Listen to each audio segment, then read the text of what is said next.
ज्ञान Bharti Hindi high school कक्षा 11 विषय नामा के मूल तत्व। अब अपने उपज खर्च के व्यवहार के बारे में समझेंगे। अब धंधा में नियमित रूप से खर्च भी होते रहते हैं और नियमित रूप से उपज यानी आवक भी होती रहती है। यानी उपज खर्च के नियम के अनुसार खर्च या नुकसान खाता उधार करते हैं और उपज या लाभ होता है तो अपने उसे जमा करते हैं। अपने धंधा चलाने के लिए प्रतिदिन खर्च करने पड़ते हैं, जाने कि कागज, पेंसिल, रबर, स्याही, पेन, पत्रक, रजिस्टर, बही आदि ऑफिस के लिए ज़रूरी सामग्री को स्टेशनरी खर्च करते। यानी स्टेशनरी खर्च में क्या, अभी धंधा के लिए मानो कि कागज़ लाया, पेंसिल लाया, रबर लाया, स्याही लाया, पेन का रजिस्टर, ऑफिस के लिए जो लाते हैं सामग्री तो उसे अपने स्टेशनरी करते हैं। अब अपने धंधा की सुरक्षा के लिए भी खर्च करते हैं और मकान का रंग रोगान कराना, मरम्मत कराना तो उसे अपने मरम्मत खर्च गिनते हैं। अब वेतन, मजदूरी, टेलीफोन का आदि का समावेश हो जाता है खर्च में। अब फुटकर खर्च, जो छोटे मोटे खर्च करते हैं प्रतिदिन के चाय पानी, नाश्ता है, आदर सत्कार, मनोरंजन आदि फुटकर खर्च खाते अपने उधार करते हैं। और इस तरह से जो खर्च है उस तरह से अपने उपज भी होती है, यानी प्राप्त ब्याज, प्राप्त कमीशन, प्राप्त भाड़ा, प्राप्त दलाली, प्राप्त डिविडेंड, ये सब अपनी उपज होती है। अब अपने उपज और खर्च के व्यवहार के आधार पर अपने एक उदाहरण नंबर 9 समझेंगे। लिखा है कि निम्नलिखित व्यवहारों को श्री अरुण पारेख के रोज नामचा में लिखिए। तो अपने रोज नामचा की फॉर्मेट के अंदर पहले श्री अरुण पारेख का रोज नामचा टाइटल डालेंगे, फिर अपने तारीख, विवरण, खाता पुष्ट नंबर, उधार और जमा लिखेंगे। अब 2014 अगस्त तारीख 1 अपने व्यवहार लिखा है। दुकान के लिए आवश्यक पहिया यानी चौपड़ा रुपया 650 में खरीदी। अब अपने खरीदी है, क्या खरीदा है? स्टेशनरी। चौपड़ा अपने अभी पहले ही देखा कि स्टेशनरी किस में आती है, खर्च जो चौपड़ा बही है तो स्टेशनरी में आता है। तो अपने स्टेशनरी खर्च खाता क्या करेंगे? उधार करेंगे। और कहा गया स्टेशनरी अपने खरीदी, माल आया और सामने क्या गई? रोकड़ गई, यानी रोकड़ खाते का 650 विवरण में लिख देंगे 650 की स्टेशनरी खरीदी। अब दूसरा व्यवहार है कि मजदूरी के रुपया 200, लारी भाड़ा के रुपया 100 नकद दिए। अब नकद दिए, अब मजदूरी एक प्रकार खर्च, तो खर्च खाता अपने उधार करते हैं। तो मजदूरी खर्च खाता उधार 200, लारी भाड़ा खाता उधार 100 व रोकड़ खाते का रोकड़ चुकाई कुल 300 रुपया। यानी विवरण में लिख देना 200 मजदूरी और 100 लारी भाड़ा रोकड़ चुकाया। अब आगे है 8 तारीख का व्यवहार। कमीशन रुपया 800 मिला। अब मिला એટલે रोकड़ आई, तो रोकड़ आवे तो अपने उधार करते हैं। तो रोकड़ खाता उधार 800 और प्राप्त कमीशन खाते का 800 कमीशन मिला है, यानी विवरण में लिख दो 800 कमीशन मिला। अब 10 तारीख का व्यवहार की दुकान में रंग रोगान का खर्च रुपया 2500 चुकाया।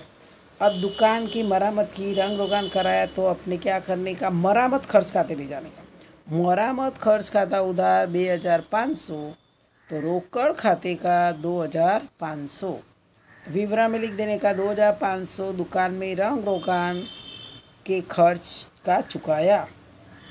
20 तारीख का व्यवहार है। बिजली बिल रुपया 1800 चेक से भरा।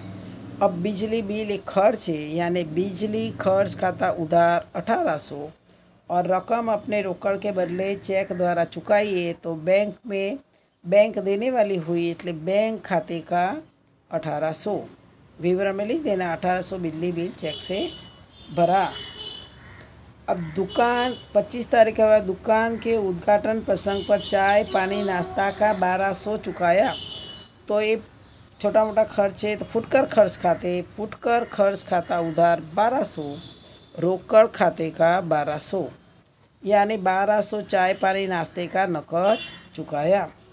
अब 30 तारीख का व्यवहार है कि दलाली का रुपया 900 का चेक मिला। दलाली का चेक मिला है अब चेक मिला એટલે बैंक लेने वाली हुई એટલે बैंक खाता उधार 900 और प्राप्त दलाली खाते का 900। विवरण में लिखना 900 दलाली का चेक मिला। 31 तारीख का है कि ₹50 की एक नोट बकरी खा गई। अभी एक खर्च हो गया, नुकसान हो गया अपने, इसलिए अपने फुटकर खर्च खाता उधार 50, रोकड़ खाते का 50। विवरण में लिख देना 50 की नोट बकरी खा गई। अब अपने उधार का टोटल कर देना और जमा का टोटल करेंगे, कुल योग 8200 आएगा।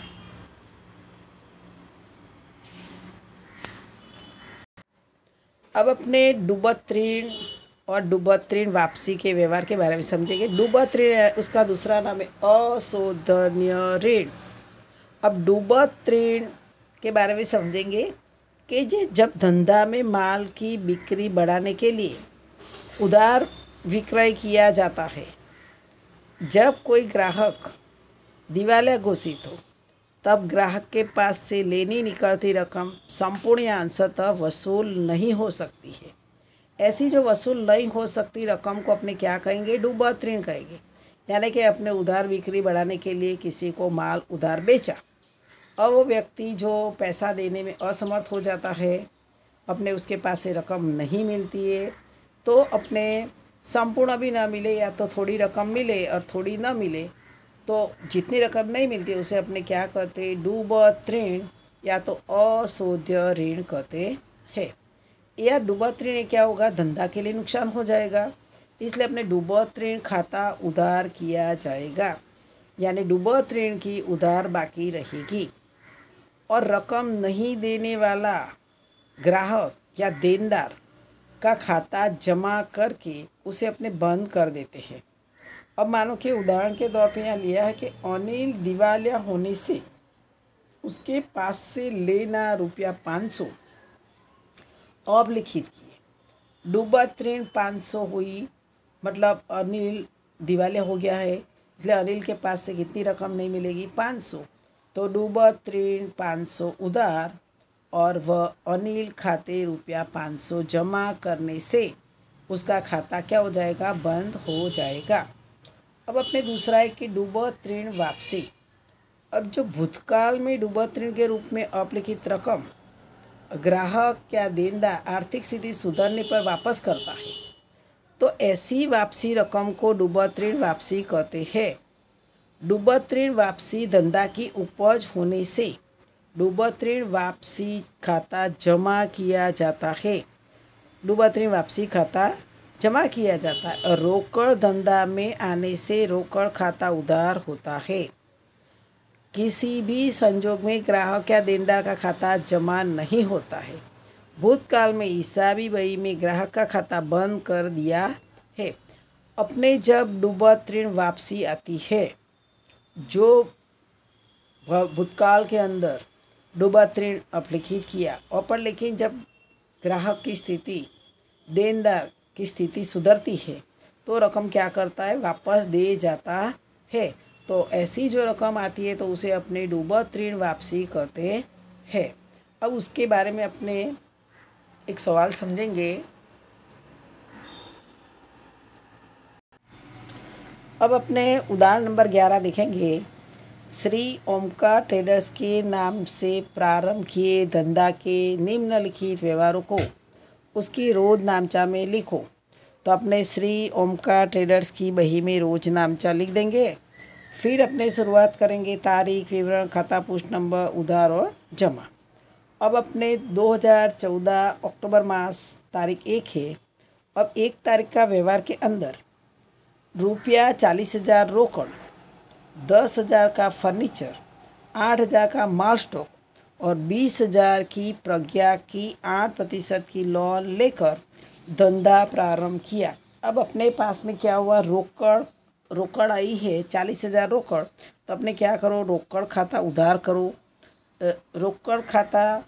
रोकड़ कितनी आई है? 40,000 और प्रज्ञा की लोन जो है 20,000, तो 40 और 20 60,000 हो गया। पहले तो अपने रोकड़ के बारे में देखेंगे। 40 50 स्टॉप कर देना।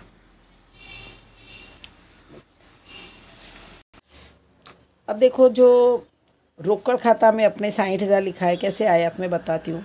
40 है अपने पास में रोकड़ आई, और जो 20,000 प्रज्ञा लाई है तो अपने पास में रोकड़ के रूप में तो आएगा ही, इसलिए अपने रोकड़ खाता उधार किया 60,000। दूसरा फर्नीचर आया है तो फर्नीचर खाता उधार 10,000, और माल स्टॉक એટલે माल आया है तो 8,000 उधार।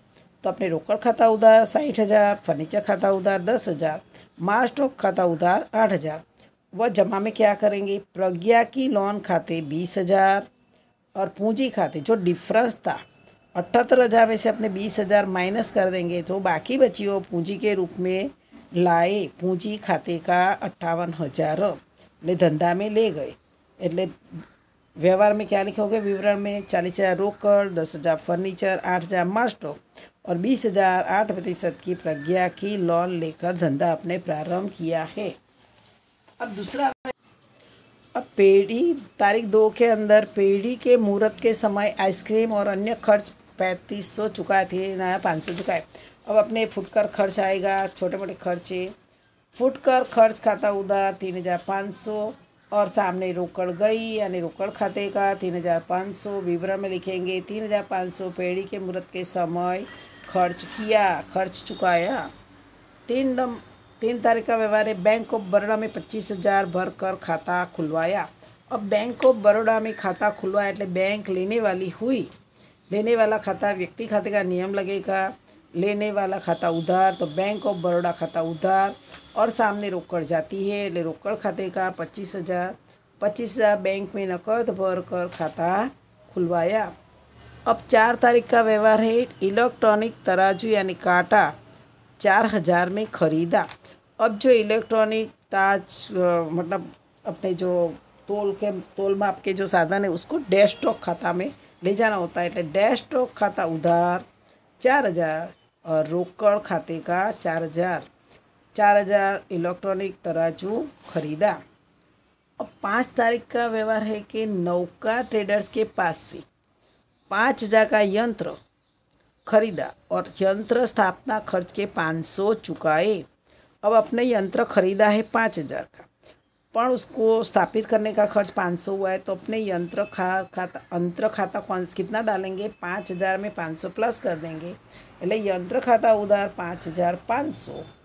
किसके पास से खरीदा है, नौका ट्रेडर्स खाते का उधार व्यवहार है। नौका ट्रेडर्स खाते का 500 जमा, और रोकड़ खाते का रोकड़ अपने रोकड़ छोटी मोटी रोकड़ स्थापना खर्च है तो रोकड़ में चुकाया गया, तो रोकड़ खाते का 500 यानी 5,000 का साख पर यंत्र खरीदा था, स्थापना खर्च 500 रोकड़ में चुकाया એટલે उसको रोकड़ खाते का किया है।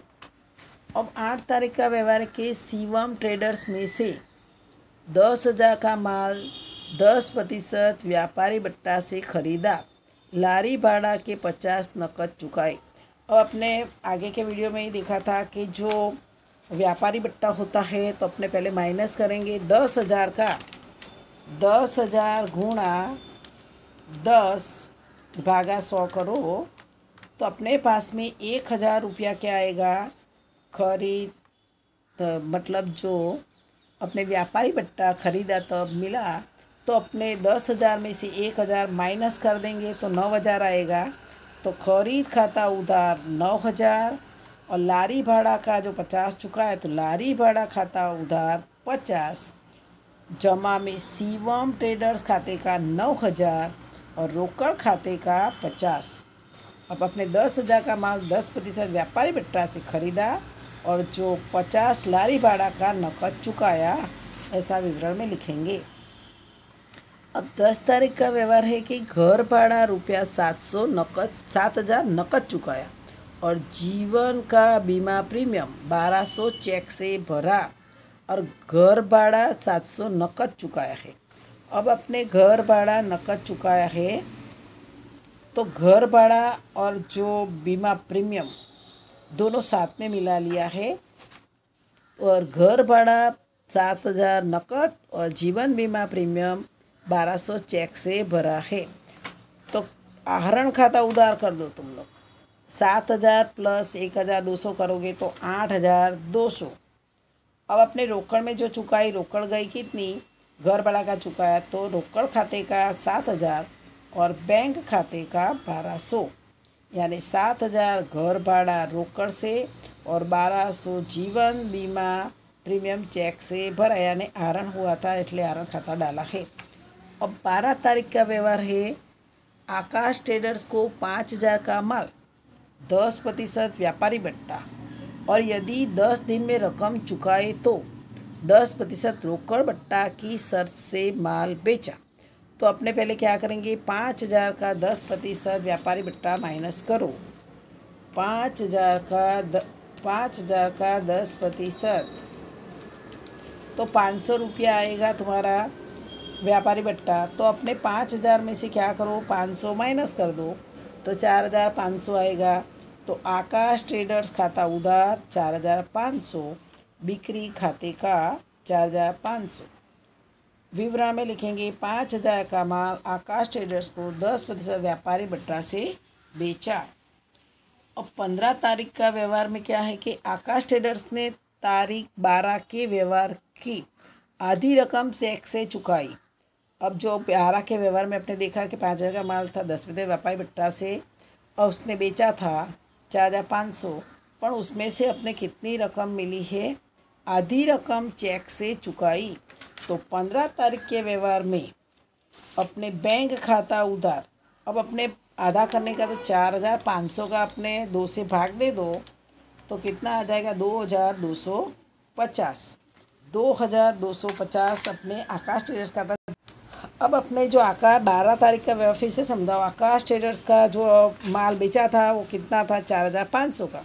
अब 4,500 15 तारीख में क्या है कि उसने आधी रकम वो चुकाता है तो आधी रकम 4,500। 4,500 का अपने आधा करेंगे, 2 से भाग दे दो तो 2,250 आया।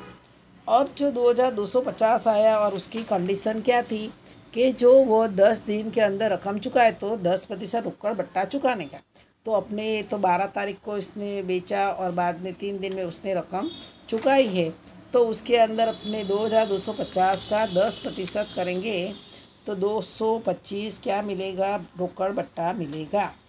इसलिए बैंक खाता उधार करेंगे तो 2,250 में से 225 माइनस करेंगे तो 2,025 आएगा। जो बैंक खाता उधार 2,025 बट्टा खाता उधार 225, आकाश ट्रेडर्स खाते का 2,250।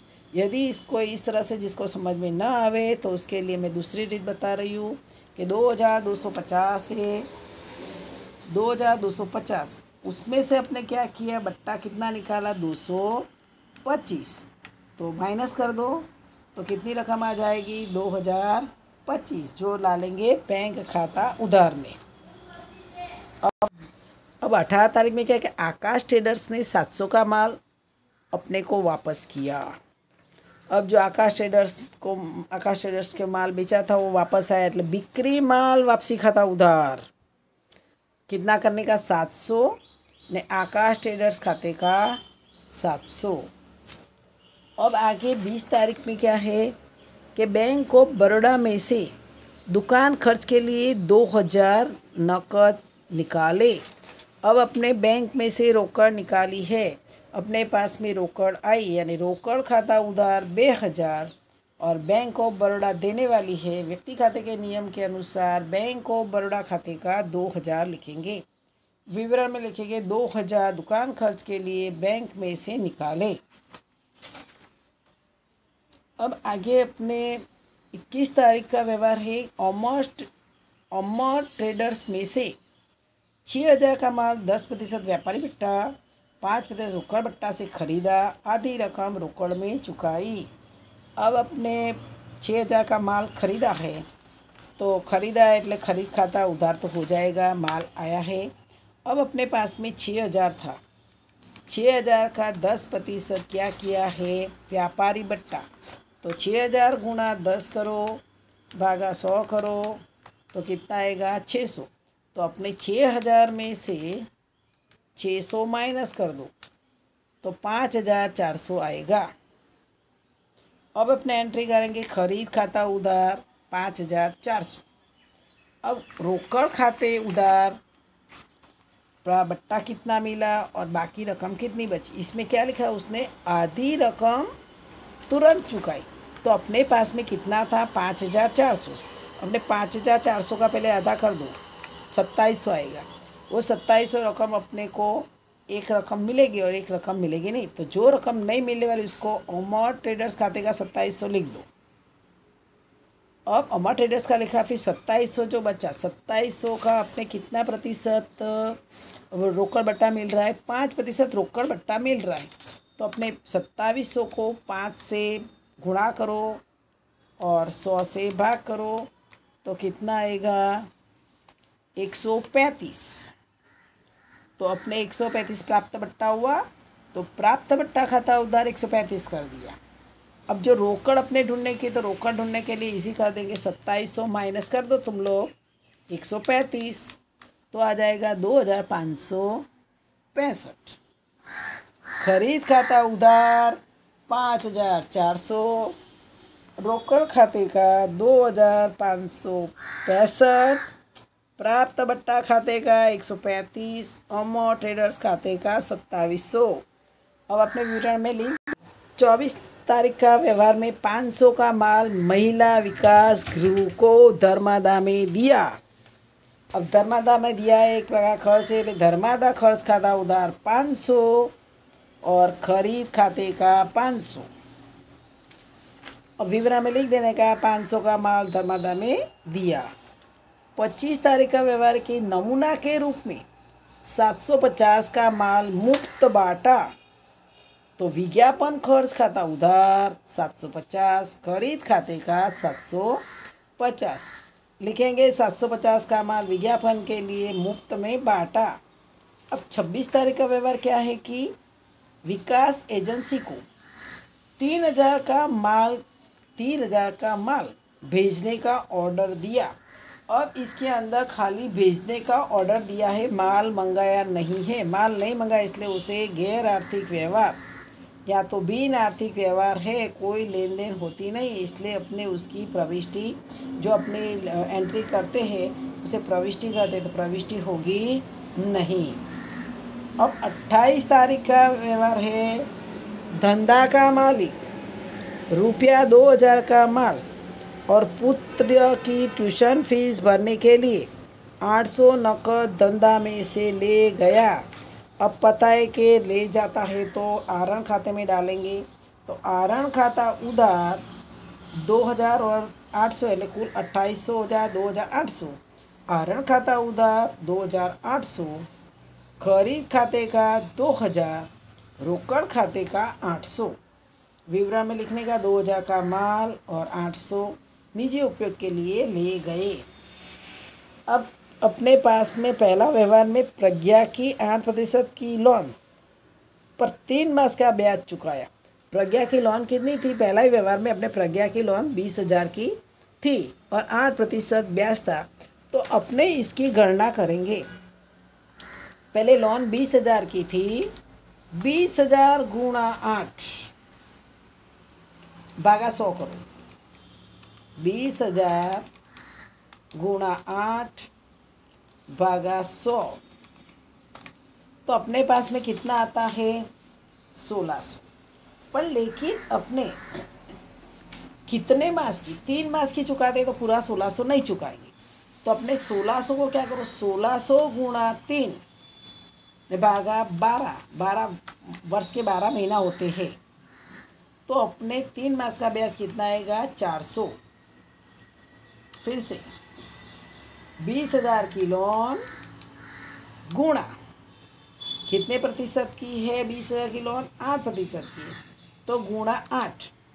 अब दूसरे दिन मैं बता रही हूँ कि तुम लोगों के कैलसी का उपयोग कर सकते हो, कैलकुलेटर उपयोग कर सकते हो, इसलिए 20,000 गुणा 8 किया। फिर तुम्हारे कैलसी के अंदर प्रतिशत का निशान होगा, तो प्रतिशत का निशान दबाओगे तो 1,600 आ जाएगा। अब जो 1,600 आएगा उसको अपने क्या करो 3 से गुणा करो और 12 से भाग दे दो, तो 400 रुपया आ जाएगा। तो अपना इस सवाल कुल टोटल दोनों का 1,52,550 1,52,550 आया। अब अपने होमवर्क के अंदर, स्वाध्याय के अंदर तुम लोगों को सवाल के अंदर, स्वाध्याय में मैंने सवाल दिया था 9, अब माल के व्यवहार तक दिया था। अब तुम लोग उपज खर्च वाला, संपत्ति वाला 10वां सवाल करोगे। स्वाध्याय का पेज नंबर 87 के ऊपर सवाल नंबर 10, सवाल नंबर 11, सवाल नंबर 12 और ये जो 13वां है वह सबसे अच्छा ही करो 13वां। यानी कुल तुम 10, 11, 12, 13 नंबर तक सवाल होमवर्क में करोगे। आगे का बाकी का जो है वो नेक्स्ट वीडियो में चलेगा।